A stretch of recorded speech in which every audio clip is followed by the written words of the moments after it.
Hello teachers, my name is KateMarsay. Today we are doing a workshop on writing as a process. This is moving away from the product approach and creating a multi-staged approach. We'll be focusing on the grade 9s and I look forward to it. Thank you very much. Okay, so in order to be doing this, we are going to talk about writing as a process, considering the CAPS document. Then we are going to be going through the writing stages, which is pre-writing, drafting, revising, editing, and then publishing. Then we're going to be talking about the difference between an essay and transactional writing, the process of writing a narrative essay, the process of writing a transactional friendly letter, the benefits of teaching writing as a process, and then the challenges of teaching writing as a process. And then I'll address some questions at the end. Okay, thanks very much. So, writing as a process. How is it different? So from the product approach, which was when students would receive a topic and then they would go home, do research, and then come to school and maybe given an hour or two to write the essay and then hand it in. And then the teacher would mark it, write in red pen, and give a percentage. So this doesn't provide opportunities to change, to listen to feedback, and to take that on through the process. So that is what we want to encourage in the process approach. So we're moving from the product approach to the process approach. The process approach includes multiple stages. There's opportunities to review, and it mimics vocational writing. The genre approach will still be used within the process approach. So although the process approach has multiple stages, you won't necessarily have to use all 5 stages all the time. The genre approach will be used within the process approach. So especially with transactional writing, you'll have to use the genre approach for if you are writing a letter to an editor or a letter of complaint, you'll still be engaging with the genre approach. Okay, then process of writing practices. Process of writing stages. So this will be I'll go into more detail in a few moments, but just to get the general idea, there's the first stage, which is pre-writing. This is usually done with the teacher in the classroom, and it could be done through a discussion, through mind maps or spiderweb diagrams or teamwork where discussion is involved. This is where you're fleshing out what somebody could be writing on. Then you write your first draft. This is revised by your peers, your teacher, or by yourself. And then once you've taken that input on board, then you would go through an editing process of improving your writing, taking away any spelling errors, proofreading, paragraphing, getting all of those things professional, and then you would, through this process, develop a final draft which would be handed into the teacher for marking, and we would hope to establish a publishing routine where the students' work, all the students' work, is put onto a platform. Okay, so in more detail.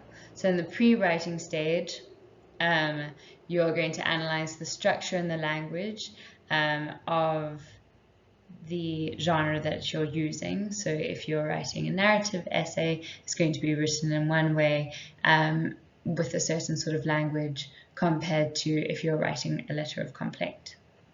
Then decide on the purpose and the audience of the text. Who are you targeting? Who's reading this? Determine the format, the style, and the point of view. Then brainstorm ideas, make mind maps, do flowcharts or lists, and then consult relevant sources. So do your research, gather information, and then write your first draft.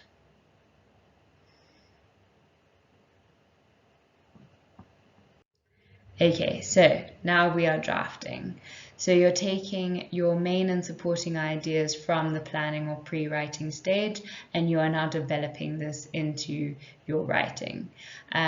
You're going to produce your first draft. It should have a purpose, an audience, a topic, and a genre. Then, as a student, you would get somebody else's essay and you would peer review it. Your essay would be peer reviewed, or your teacher would review it. You would gain this feedback and then adjust your draft. So although we talk about the process, approach, and stages, it's not linear. You as a student could move between different stages depending on the feedback, depending on how you want to approach your topic. So determine word choice, use appropriate language, descriptive or evocative language, depending on the genre that you are established within. Then identify the voice and style, adapt the language and the purpose of your writing. Okay. Then we move on to the final stages, which is revising, editing, proofreading, and publishing. So use the feedback from all the stages in order to develop your final draft. Refine the word choice, the sentence, and the paragraph structure. Take away any ambiguity or redundancy or slang or anything offensive. So this is really the smoothing out, the fine-tuning of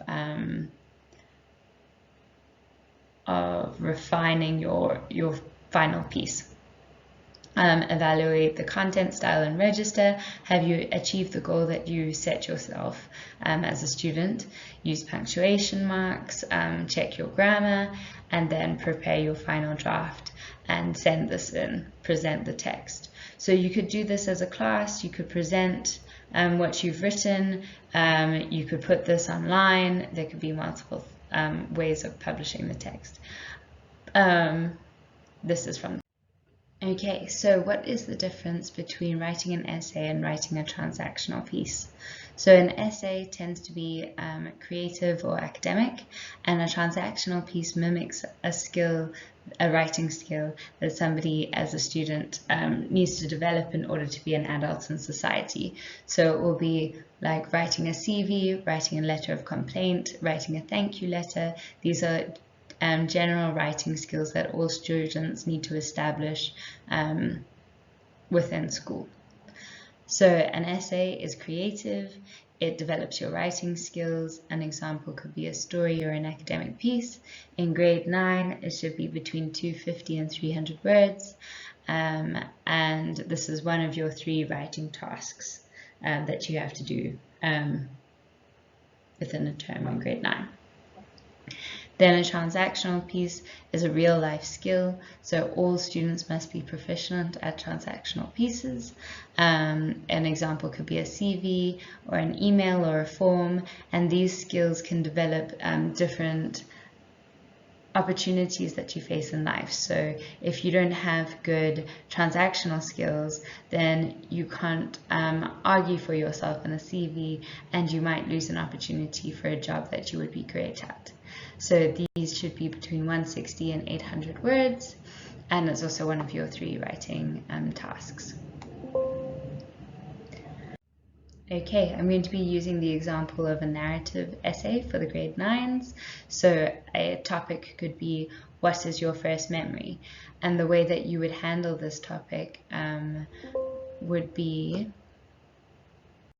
that in the pre-writing stage, you could brainstorm, you could have a discussion with a class about how memory is formed, what were the things that they remember.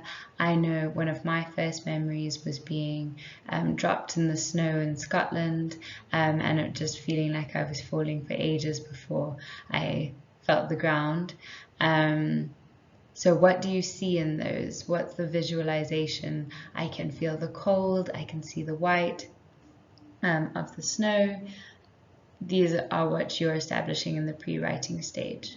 So it could be through mind maps, it could be, as we discussed before.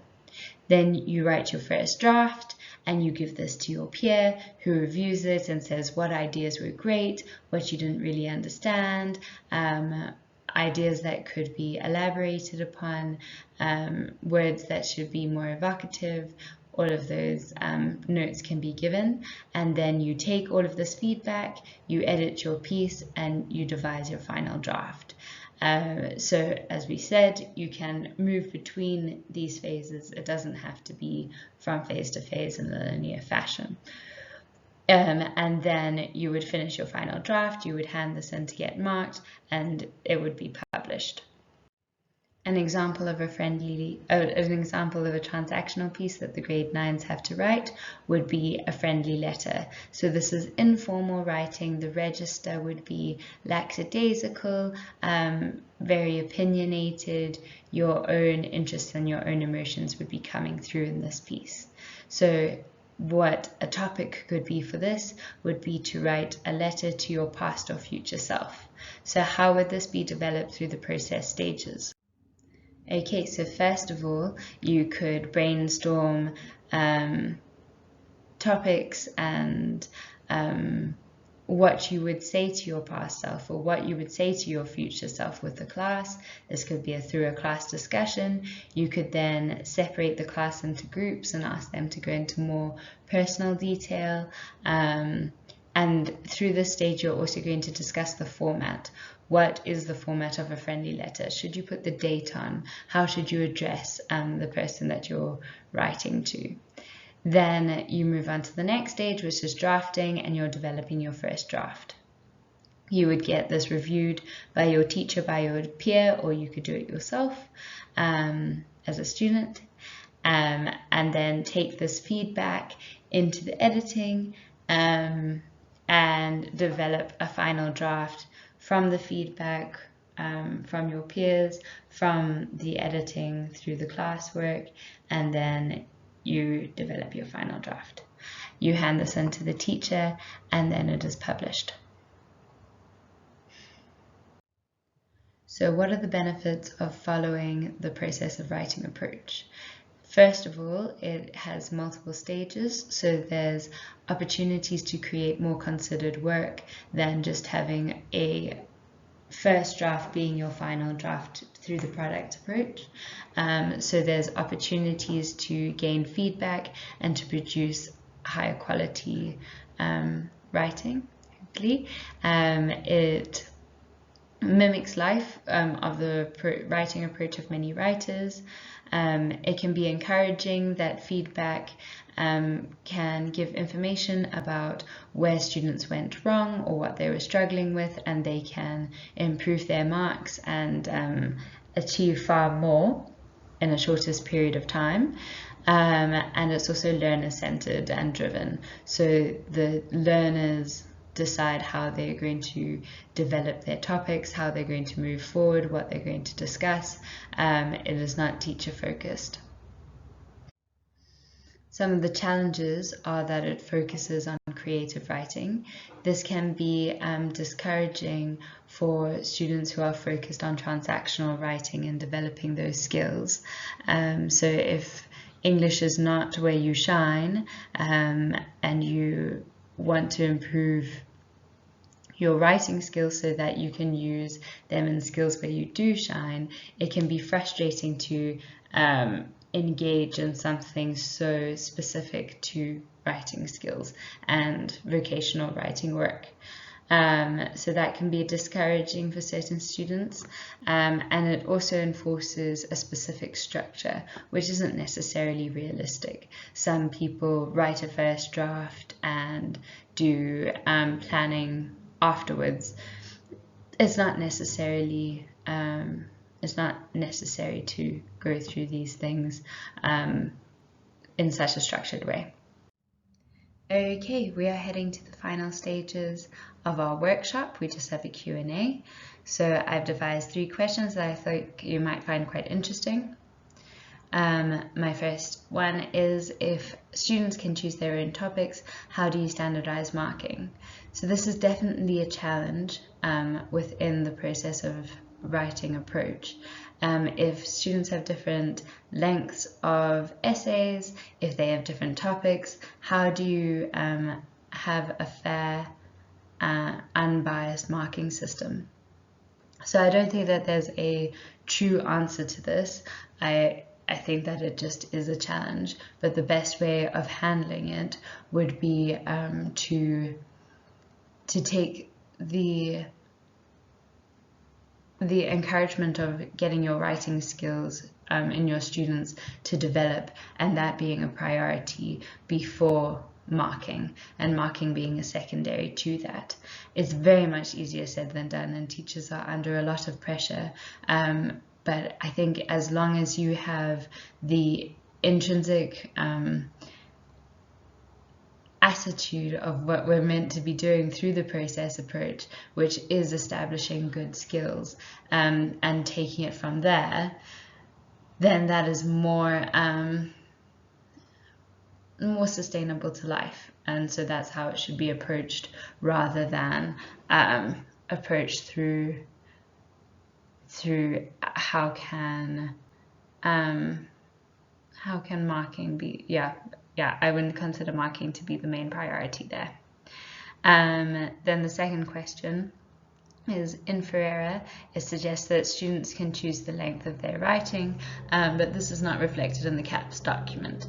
So in the CAPS document, it does give word counts. In Ferreira teaching language, it says that a student should be able to establish how long they would like to write for. I think that this is CAPS just recognizing that a sense of standardization needs to exist in order for the ease of marking and of moderating exams. There are just way too many realistic limitations that exist within that kind of sphere. So I think that they would like to not have that limitation, but it's just to react to the reality.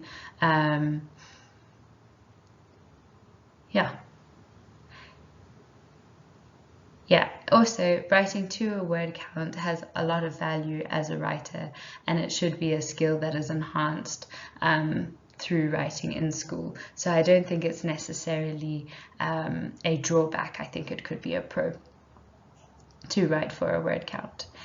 Then the last question is, how do you encourage students to take editing and proofreading seriously? So if in the editing process you're not being marked for it, you're not necessarily getting value from it, especially if you're not too interested in English as a student, how do you get people to engage? I think that can be a struggle. I think there might be some bribery involved in the beginning, but it can be a lot of fun. And so it's just about engaging in that aspect of, can you find the mistakes, like a puzzle piece of improving your classmates' work so that they can achieve new heights. The kind of camaraderie that you could get from that feedback, I think could be really positive. So it's about leaning into those aspects of it rather than leaning into the critical or the what do I get out of this approach. So always try to make things fun and creative is what I would answer to that. Okay, thank you very much for your time. I hope that you found this valuable. This is the end of the workshop, and these are the resources I used. I used SlidesGo to put the slides together, and thank you again. Goodbye.